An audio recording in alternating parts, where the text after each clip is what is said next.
பன்றிக்கறி சாப்பிடக்கூடாது, ஏன் சாப்பிடக்கூடாது? பன்றியை பத்தி நீங்க சொல்லணும்னா சயின்டிபிக்காக நம்ம பேசுவோம். மதத்தை விட்டு பேசுறதை விட சயின்டிபிக்காக அதை சொல்லுவோம். முதல்ல பன்றிக்கு 4 விதமான குணாதிசயங்கள் உண்டு. 2ஆம் உலக போருக்கு முன்னால வரைக்கும் மனிதர்கள் தன்னுடைய இயற்கை உபாதைகளை கழிக்கிறதுக்காக டாய்லெட் போக வேண்டிய கட்டாயத்துல இருந்தான். அப்படிதான் இருந்தது உலகம் ஆரம்பத்திலிருந்து கடைசி வரைக்கும். அப்போ 2ஆம் உலக போருக்கு பிறகு டாய்லெட் என்ற ஒரு கான்செப்டை உலக மக்கள் கொண்டு வராங்க.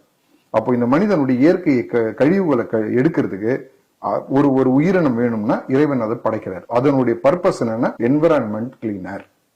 மனிதன் செய்த உபாதைகளை கிளீன் பண்றது அதனுடைய ஜாப். மலத்தை உண்பது அதனுடைய பிரைமரி டாஸ்க். 2வது, உலகத்தில் உள்ள அனைத்து விலங்குகளும் தன்னுடைய கழிவை தானே சாப்பிடாது, பன்றியை தவிர. பன்றி மட்டுமே தன்னுடைய கழிவை தானே சாப்பிடும். 2வது அதுக்குள்ள கேரக்டரிஸ்டிக்ஸ்.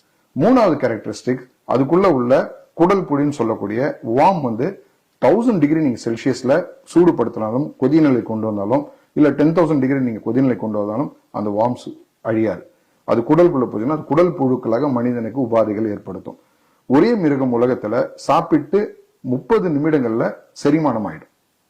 மற்றதுக்கெல்லாம் 4 மணி நேரம் தேவைப்படுது. மனிதனுக்கெல்லாம் செரிமானம் ஆகிறதுக்கு 4 மணி நேரம் ஆகும். ஆனா இது மட்டுமே 30 நிமிடத்துல அதனுடைய கழிவுகள் கொண்டு வந்துடும். அப்ப அதனுடைய எக்ஸஸ் உள்ள அன்வான்ட் பாக்டீரியாஸ் எல்லாமே ஃபேட்ல போயிட்டு ஸ்டோரேஜ் ஆயிடும். அப்போ இந்த உணவை மனிதன் உட்கொண்டால் மனிதனுக்கு உகந்ததல்ல அப்படின்றத படைப்பாளனாகிய இறைவன் சொல்றான், இது சாப்பிடாத.